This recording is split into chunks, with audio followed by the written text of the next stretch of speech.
What is the third thing you want to know? Yeah. So basically, I want to know if you only had 30 minutes a day to dedicate to Twitter, how would you divvy that up? I love this again because we're going to go full circle. And I'm going to say, once again, this seems like a simple question, but like most things, it's not so simple. The reason it's not so simple is because I think it's completely dependent on your goals.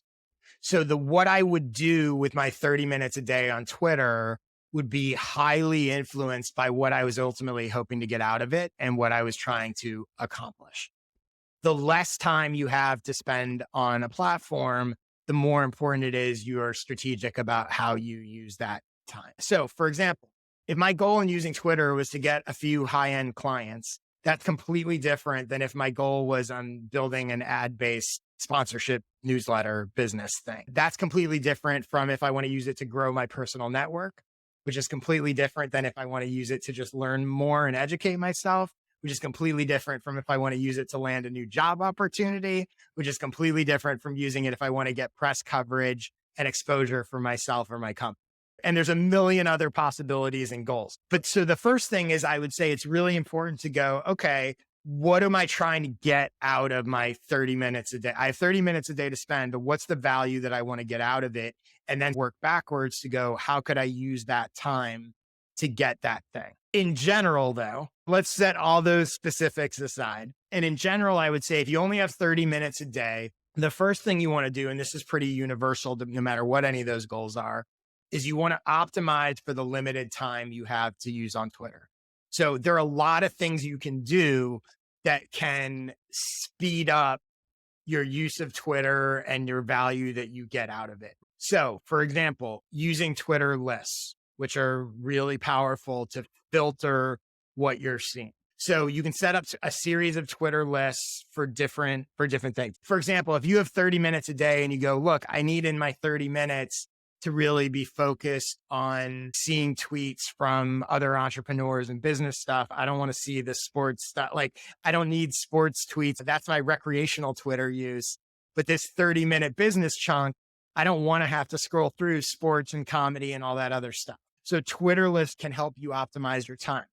Focusing your following, again, either through Twitter lists or just through who you follow in your feed. If you're following a bunch of random people, if you're following people that are just debating politics and that stuff doesn't fit into your goal of what you're trying to do in those 30 minutes, get that out of there. I would use a scheduling tool. There's a million of them out there. I use Hype Fury right now, but it doesn't really matter which tool you use. But understanding that if you only have 30 minutes a day, you don't have to only be posting in that 30 minutes. Like, you want to use a scheduling tool, which allows you to be there everywhere.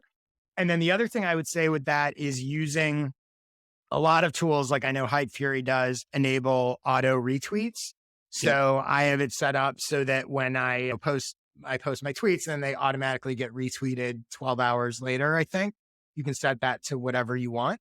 But that allows you to, quote unquote, be on Twitter more than you're actually on Twitter. It takes scheduling to another level. I would definitely, with limited time, again, like I said before, post at least 1 or 2 tweets a day, even if you're scheduling them in advance. If you're posting 2 tweets a day with auto retweets, let's say every 12 hours, it's like posting 4 tweets a day in terms of hitting different people at different times. That's plenty. The other thing I would do in limited time, if I had 30 minutes, I would reply to every reply you get on your posts. So when I go in, I start my 30 minutes, I post, or I've scheduled my tweets. Maybe I schedule them once a week. Maybe I schedule them every day. You can figure out whatever works for you. But certainly every day in my 30 minutes, I would spend time replying to every reply I get on my posts. Certainly when you're smaller, you can do that because you're not going to get that many replies anyway. The reason to do that is your replies also count as engagement. Anytime one person replies and you reply to them, you've doubled the engagement. It's going to help your post spread. It's going to show you as more connected to them. They're more likely to see it the next time. So that's time well spent. Going back to what I said before about direct messaging, in that 30 minutes, I'd DM at least one person that I want to connect with in some way. Again, that should only take a minute. The rest of my time is probably browsing my curated lists and replying with value. I'm amazed at people that reply with just like a fire emoji. I don't understand that. It's nice, I guess. It's a nice way to acknowledge it, but that doesn't really move the needle or do anything. The other thing I would say in limited time, and this is a really important one, and I touched on it before, understanding that tweets can be reposted content from elsewhere that works.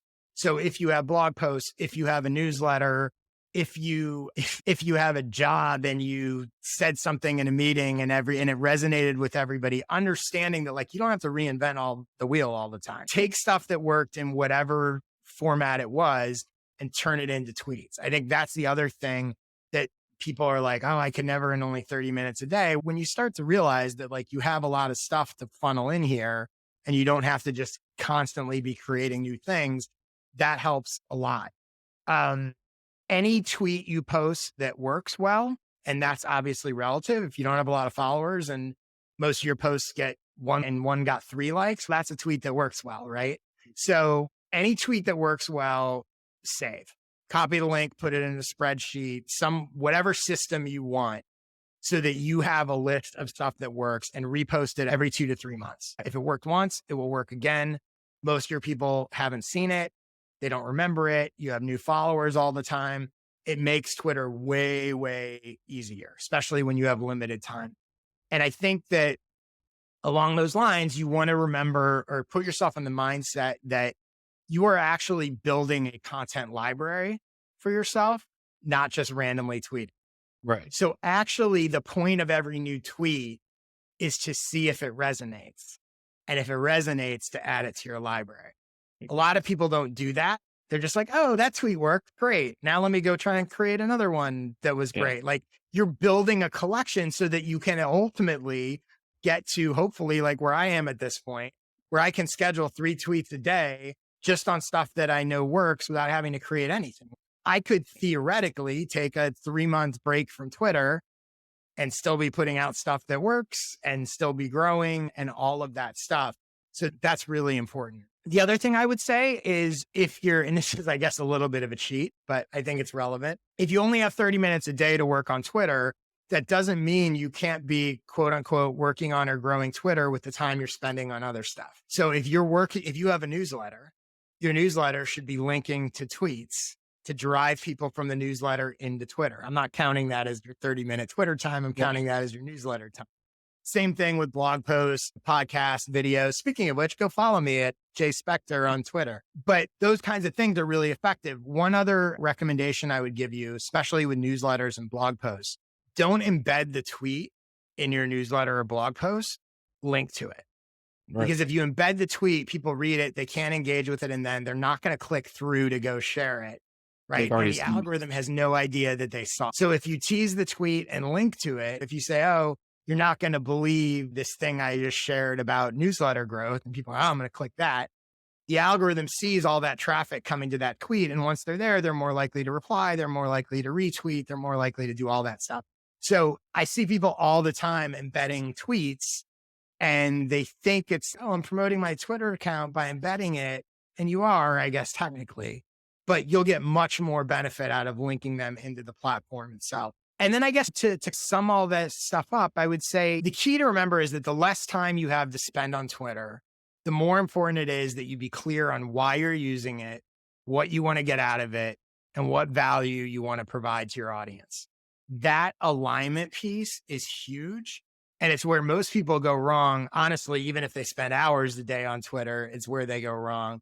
But it's even more important if your time is limited, because it's very easy to get sucked into going, oh, I'm spending an hour a day on Twitter, but I'm reading about political debates and I'm doing nonsense and I'm posting things about what I think about what happened in the soccer match and like all this stuff that is not doing anything to actually further your goals. So how does that all feel? And let me ask you, how much time do you spend on Twitter? It's a tricky question because I think I spend a good 20 to 30 minutes at the same time every day. I used to use Typequery, but I use Lapo now.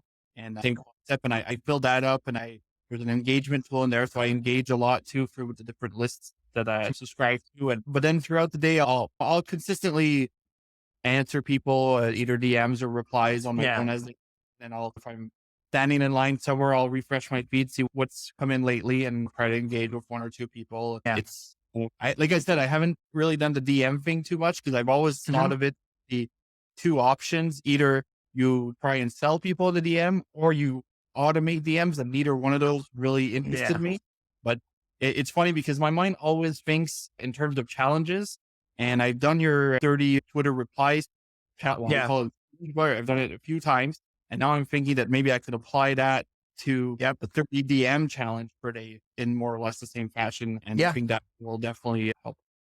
Yeah, and the other thing that you can do too is that again, because it's also there's DMs to people that you don't know, but even the DMs to people that are following you, right, can also be interesting. And then sometimes for people that are uncomfortable DMing new people, like there's just as much value, like strengthening a relationship with. I'm sure you have tons of followers that you're like, I don't really have a relationship with this person, and just DMing them. And that can be really easy and just going, hey, I just want to say thanks for following me and tell me what you're up to. Another great question is like, what are you trying to figure out?